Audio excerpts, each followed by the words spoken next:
10 segundos. Eso fue exactamente el tiempo que necesitó una mujer, corriendo detrás de un camión sobre los adoquines de Roma, para matar al cine antiguo.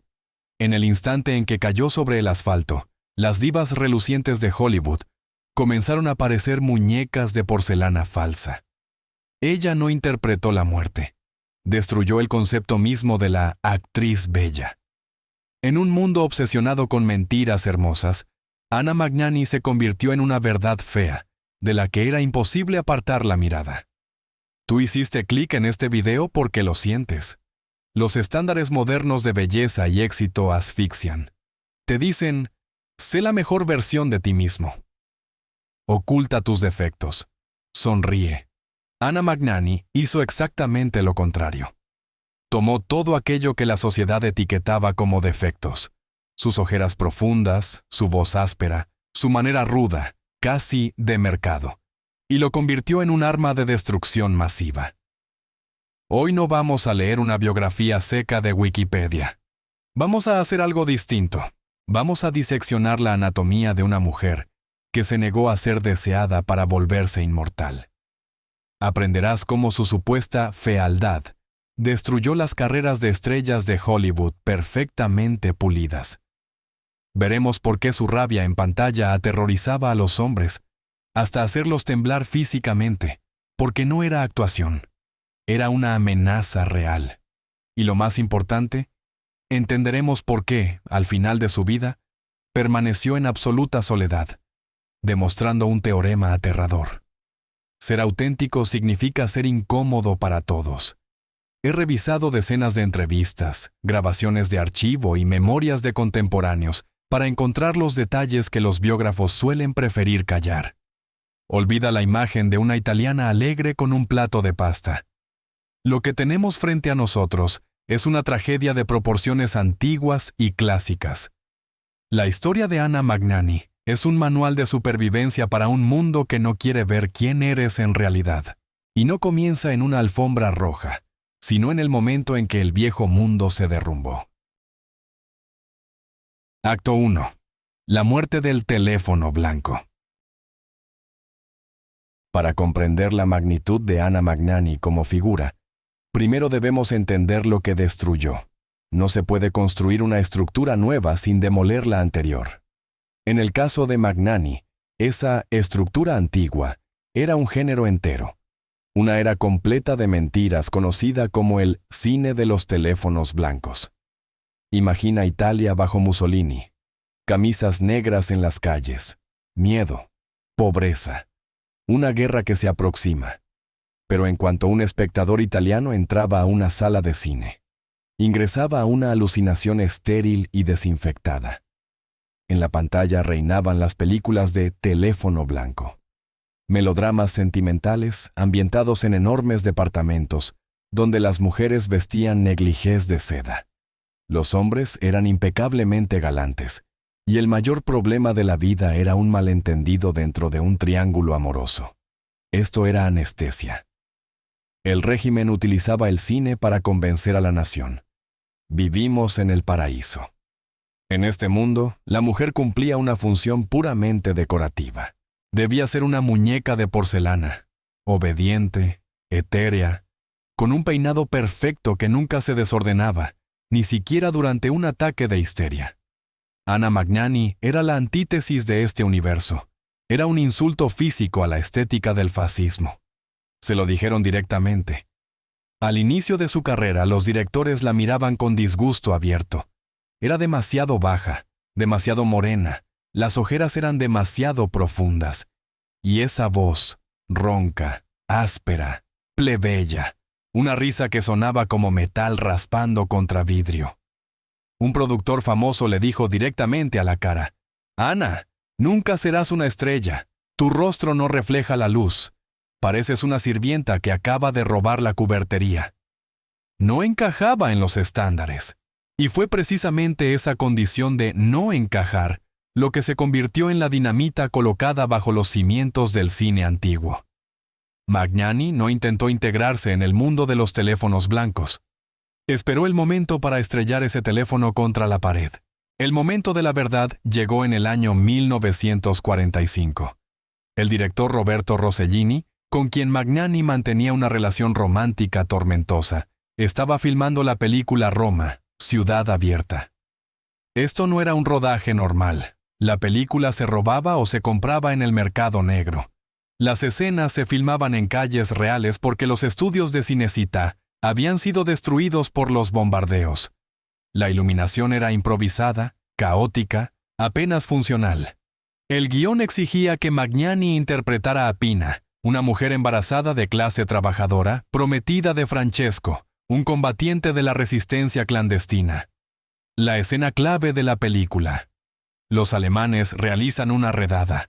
Francesco es arrestado y empujado dentro de un camión. Pina lo ve. Según las reglas del cine antiguo, la heroína debía llevarse las manos con gracia al pecho, derramar una sola lágrima estética y desmayarse en brazos de sus amigos, o pronunciar un monólogo pomposo sobre la libertad. Magnani hizo lo que dictó el instinto de un animal salvaje al que le arrancan a su cría. Se soltó de la multitud y corrió. Ella corrió. Esa carrera ha entrado en todos los manuales de las escuelas de cine. Pero miremos esa escena con honestidad. No fue una carrera hermosa, fue aterradora. Corrió pesada, torpe, empujando a los soldados alemanes. Su cabello se deshizo, las medias se le deslizaron, su rostro se retorció en una máscara de terror absoluto. ¡Animal!, gritó. ¡Francesco! ¡Francesco!, como si le estuvieran arrancando los órganos internos del cuerpo. Y entonces llegó la ráfaga de la ametralladora. Magnani cae sobre el asfalto. Y aquí sucede lo más importante. No cae como una prima donna teatral, acomodando su vestido con elegancia. Se desploma como un saco. Pesadamente. Sordamente. De forma fea. Su falda se levanta, dejando al descubierto sus piernas, no en un gesto de seducción, sino en la impotencia de la muerte. La cámara no aparta la mirada. La vemos tendida sobre los sucios adoquines romanos. No hay ni un solo gramo de grandeza en ese plano. Solo polvo, sangre y el sinsentido del asesinato. En ese momento, al mirar a Pina muerta, el público entendió. Los teléfonos blancos ya no funcionan. Después de esto, es imposible volver a ver muñecas pintadas sufriendo por una uña rota. Magnani le mostró al mundo una nueva verdad del cuerpo. Legalizó el sudor, la suciedad, la respiración pesada y la rabia. Demostró que una mujer en el cine puede no ser un objeto de deseo, sino el sujeto de la historia, incluso si esa historia dura solo unos segundos antes de la muerte. El efecto fue comparable a una explosión nuclear cultural. Cuando la película se estrenó, los espectadores se desmayaban en las salas de cine, no por los efectos especiales, sino por el reconocimiento.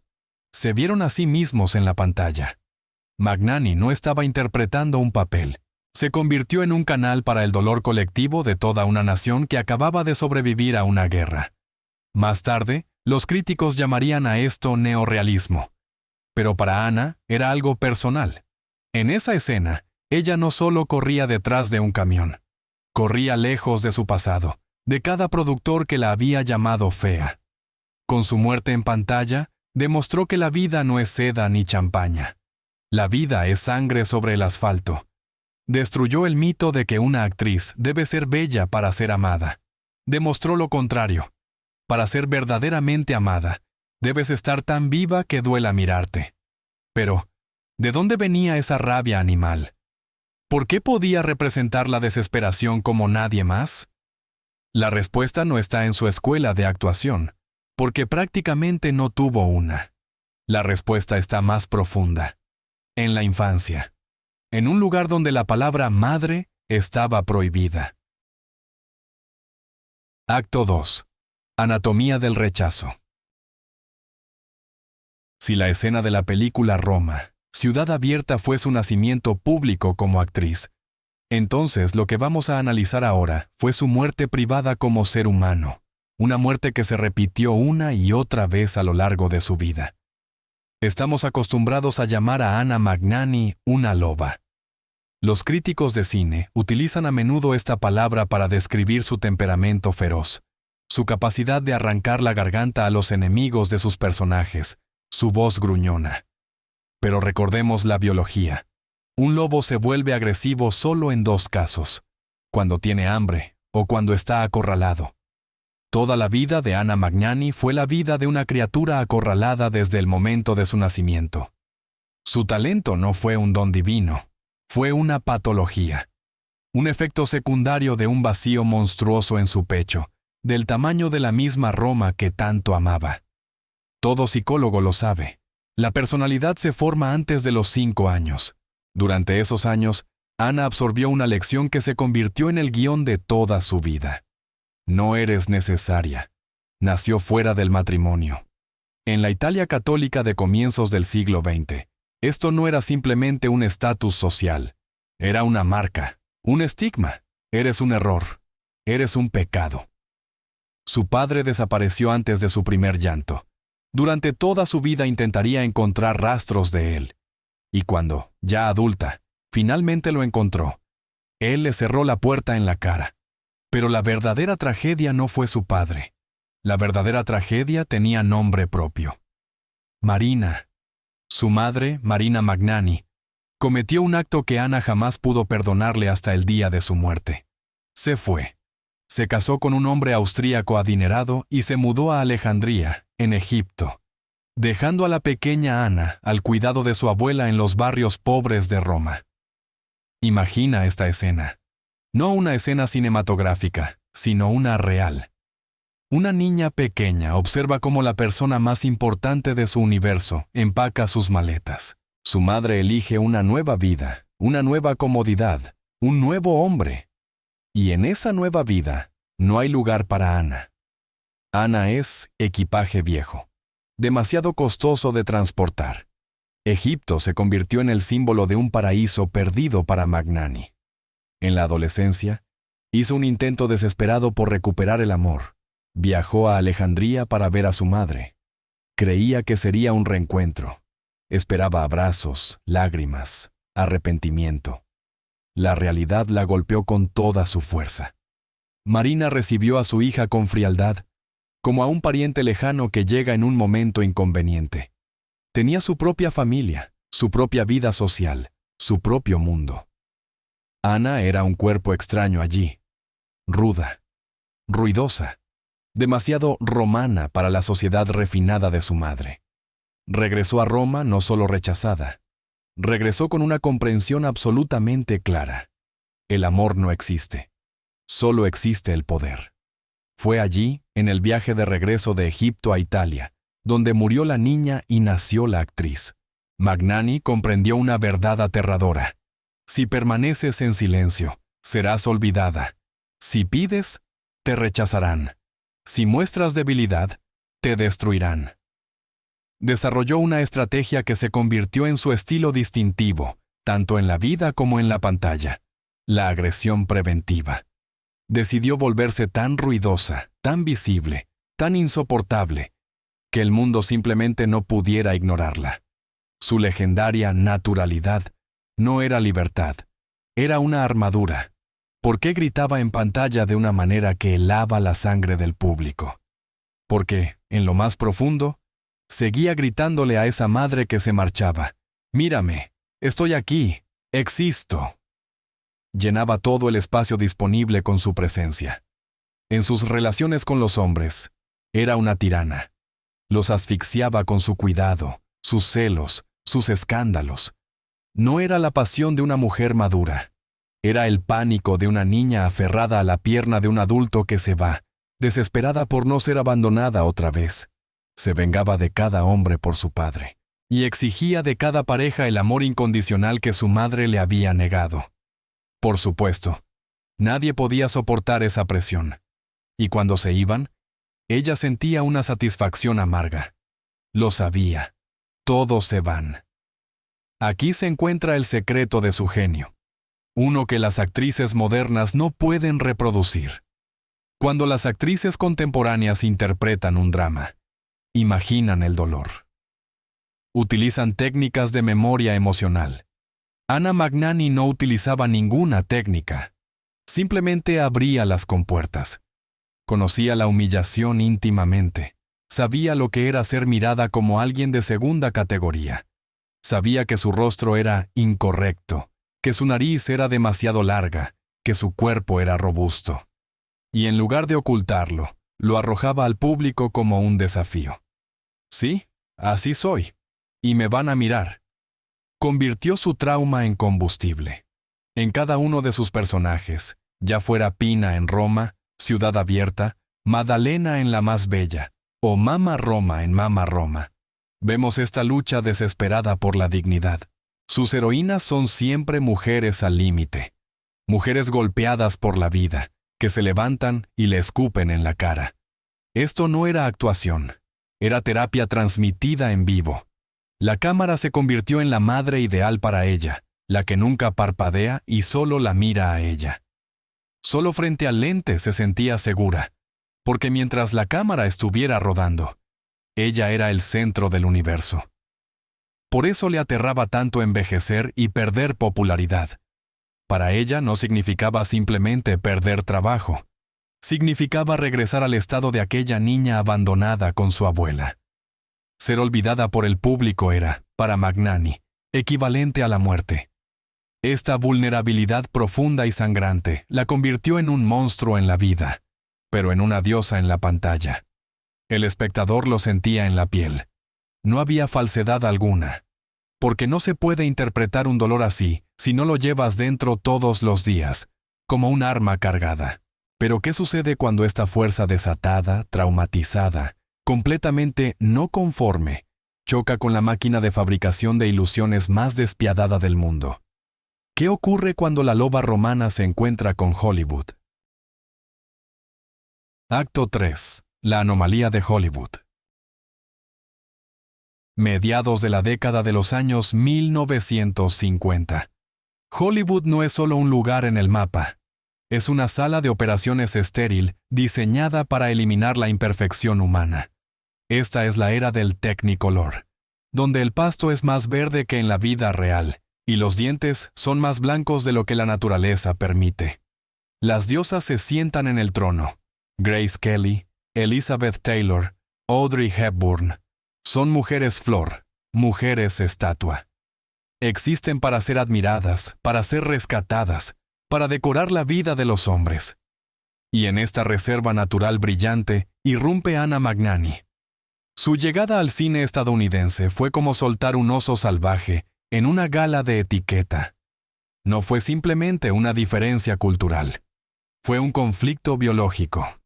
El sistema de estrellas de Hollywood estaba construido sobre el control total. Los estudios decidían con quién debían casarse las actrices, cómo debían vestirse y qué debían decir. Pero Magnani era una fuerza de la naturaleza imposible de controlar. No hablaba inglés. Despreciaba los corsés y las dietas. Llevaba el luto bajo los ojos como pintura de guerra. Según todas las leyes del mercadeo, debía fracasar. De acuerdo con todos los cálculos, el público estadounidense, acostumbrado al algodón de azúcar, debía rechazar este trozo de carne cruda. Pero ocurrió algo inexplicable. Estados Unidos se enamoró. Y no fue amor por la belleza. Fue amor por algo que desesperadamente faltaba en su paraíso de plástico: el olor de la vida real. El dramaturgo Tennessee Williams, el principal patólogo del alma humana de esa época, escribió la obra La Rosa Tatuada específicamente para ella. Vio en Magnani lo que las actrices estadounidenses no tenían: la capacidad de existir al borde de un colapso nervioso sin teatralidad. Williams la llamó un animal raro que se niega a vivir en una jaula. El año 1956. La ceremonia de los premios de la Academia. Todo el mundo observa para ver quién recibirá la codiciada estatuilla. La competencia es feroz. Y cuando el presentador, Jerry Lewis, anuncia a la ganadora en la categoría de Mejor Actriz, Anna Magnani por La Rosa Tatuada, la sala estalla. Y el escenario está vacío. Ella no está allí. Magnani no viajó a Los Ángeles. Se quedó en Roma.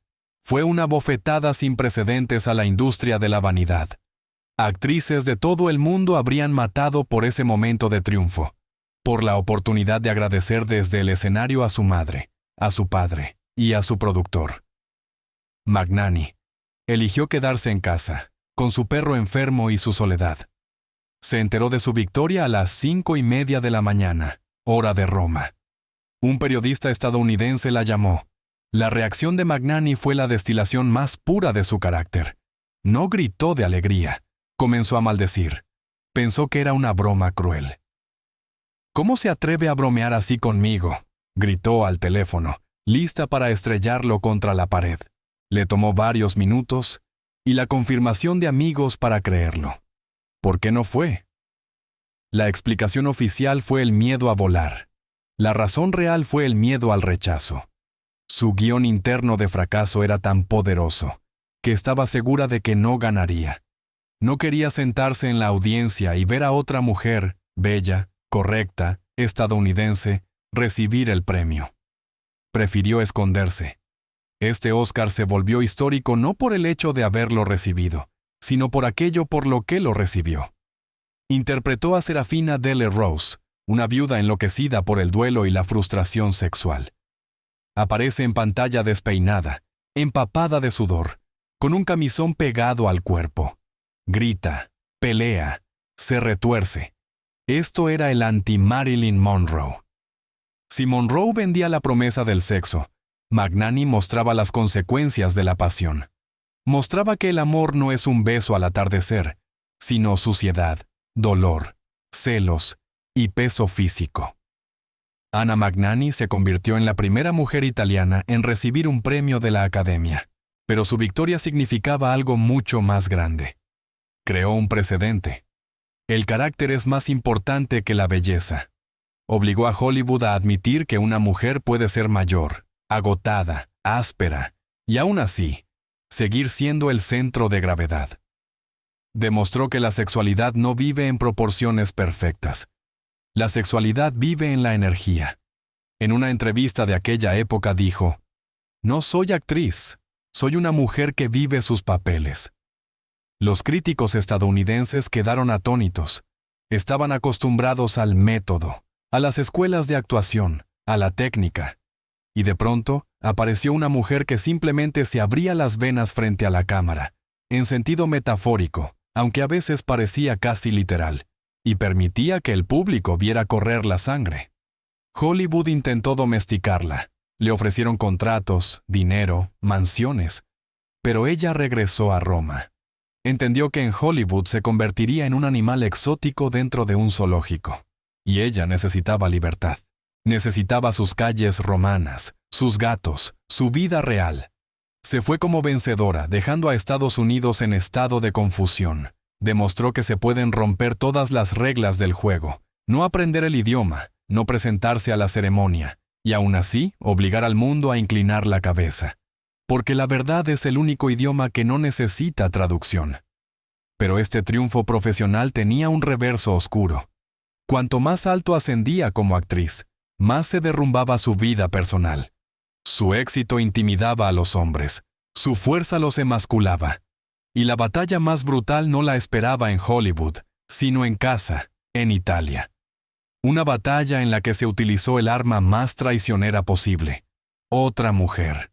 Su opuesto absoluto. Acto 4.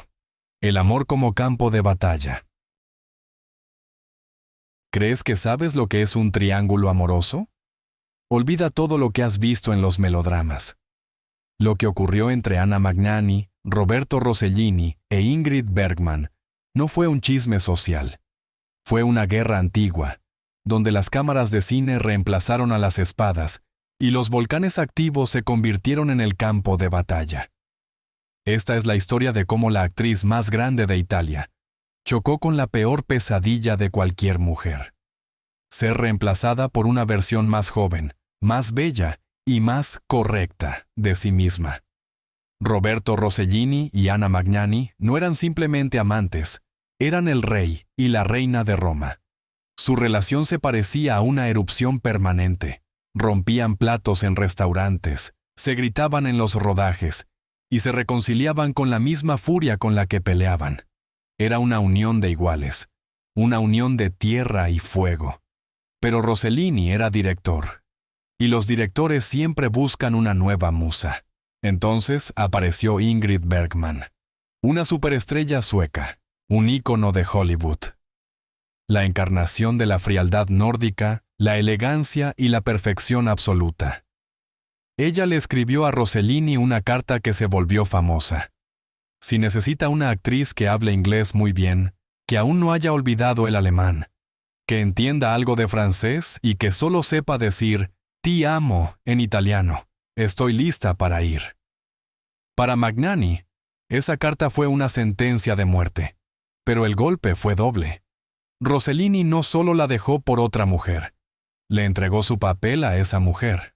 Estaba preparando la película Stromboli, Tierra de Dios. El guión había sido escrito para Magnani. Debía ser la historia de una mujer fuerte y terrenal en condiciones brutales. Entregar ese papel a la refinada Bergman no fue simplemente una traición. Fue una traición profesional. Fue el equivalente a decirle a Ana: «Tu autenticidad ya no es necesaria. Quiero una imagen bella». Cualquier otra mujer se habría quebrado. Se habría retirado a las sombras. Se habría ahogado en alcohol. Pero estamos hablando de Magnani. Su dolor se transformó instantáneamente en acción. Decidió hacer su propia película. Lo que siguió fue quizás la competencia más demencial en la historia del cine, que la prensa bautizó como la Guerra de los Volcanes. Rossellini y Bergman viajaron a la isla de Stromboli para filmar su obra maestra. Magnani reunió un equipo, contrató al director William Dieterle y se trasladó a la isla vecina de Vulcano para rodar una película con un título elocuente: Vulcano. Imagina esta imagen surrealista: dos campamentos de filmación situados uno frente al otro, a la vista directa. En una isla, el traidor y su nueva musa.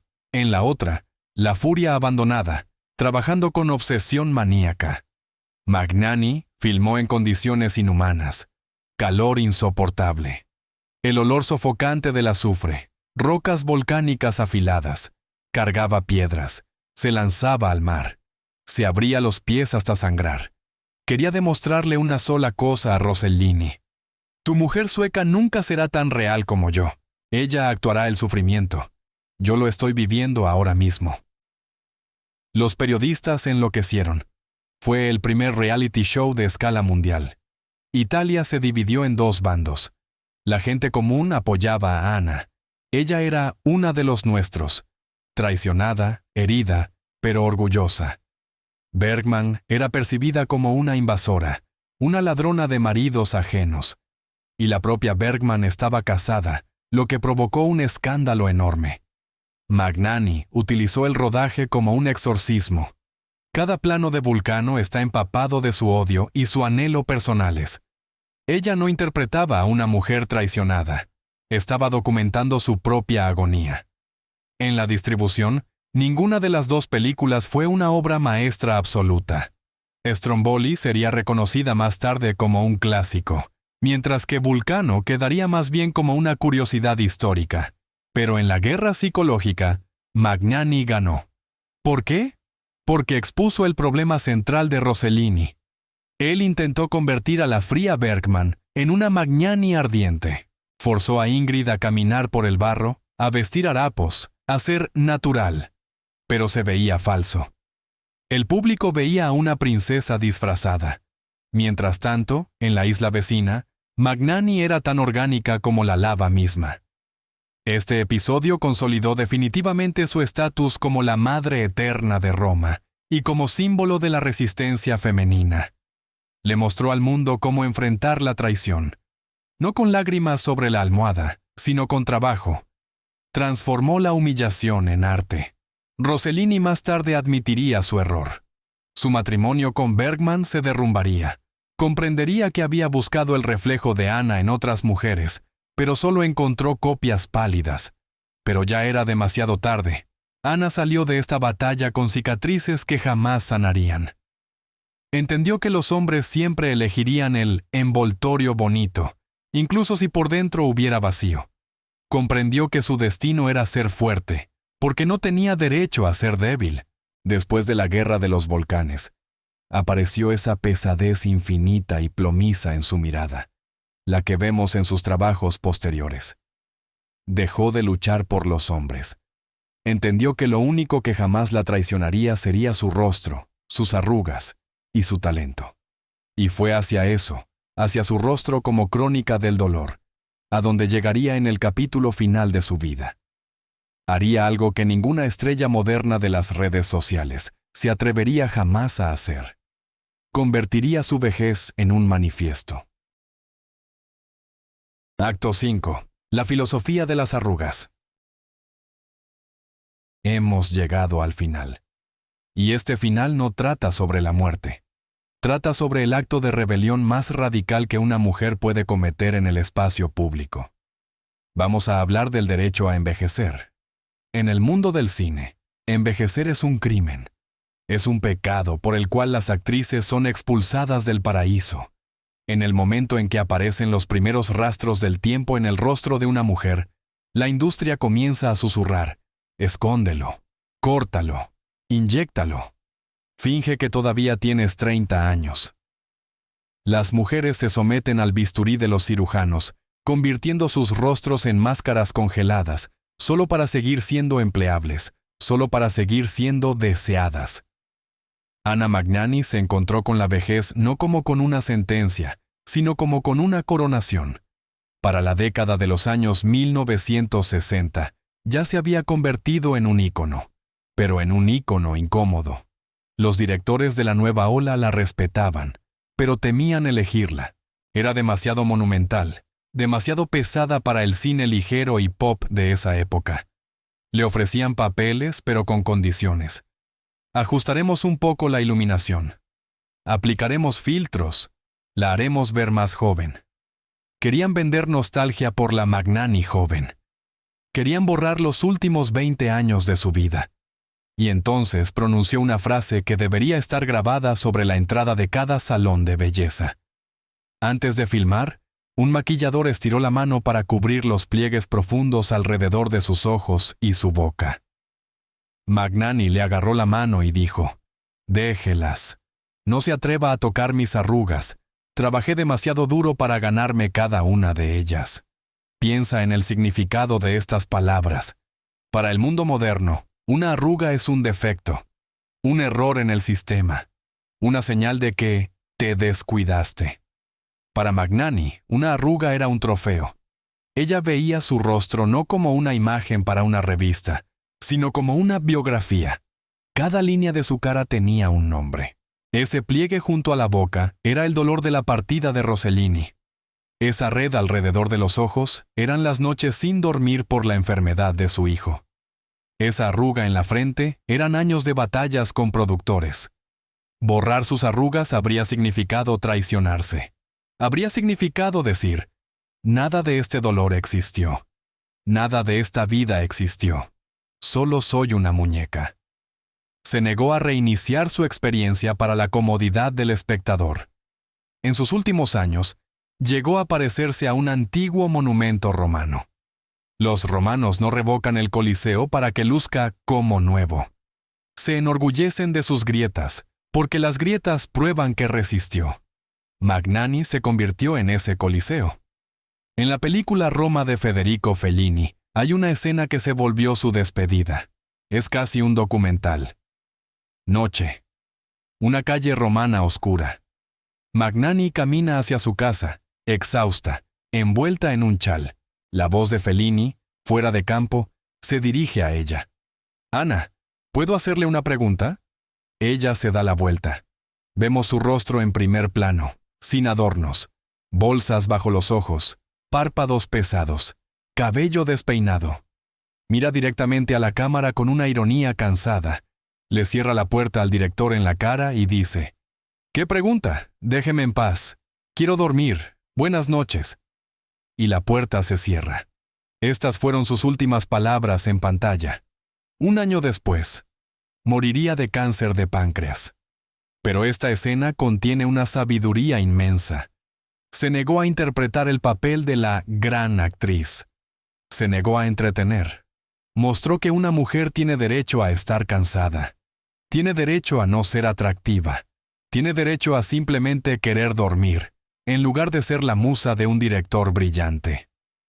Desapareció en la oscuridad de la escalera, dejándonos una revelación. La verdadera fuerza no es el brillo eterno. La verdadera fuerza es no tener miedo de tu propia sombra. ¿Por qué seguimos hablando de ella? ¿Por qué sus fotografías en blanco y negro nos afectan más profundamente que los videos en alta definición de los influencers modernos? Porque estamos muriendo de hambre de realidad. Vivimos en una era de filtros, retoques faciales y autopresentación constante. Todos intentamos vender la mejor versión de nosotros mismos. Todos tememos que, si mostramos nuestro lado oculto, nuestros miedos, nuestro cansancio, nuestras imperfecciones, dejaremos de ser amados. Magnani demostró lo contrario. Nos mostró nuestros propios miedos y nos obligó a respetarlos. Nos dijo: tu dolor no es basura, es de lo que está hecha tu alma. Su filosofía de las arrugas es un manifiesto de libertad. Libertad de la opinión ajena, libertad de los estándares de belleza, libertad de ser, en lugar de parecer. Al final, venció al tiempo. Los rostros bellos de su época fueron olvidados. Se fundieron en una sola masa colectiva de bellezas retro. El rostro de Magnani es imposible de olvidar, porque la verdad está escrita en él. Y la verdad, como descubrimos al principio, puede ser fea, pero solo la verdad es capaz de inspirar un amor real. Anna Magnani murió sabiendo que no fue amada por los hombres. Fue amada por millones de personas que vieron su propio reflejo en sus ojos. Y quizá ese era exactamente el amor que había estado buscando desde que su madre abordó un barco rumbo a Egipto. Anna Magnani dejó este mundo de la misma manera en que vivió, bajo los aplausos atronadores de Roma, que llenó las calles para despedir a su Mama Roma. Ganó porque obligó al mundo a aceptar sus condiciones. Demostró que las cicatrices son más seductoras que la piel perfecta, y que un grito de dolor es más honesto que una sonrisa educada. Nos dio permiso para ser incómodos, ruidosos y no atractivos. Demostró que la realidad, por más áspera que sea, siempre derrota a los sueños artificiales.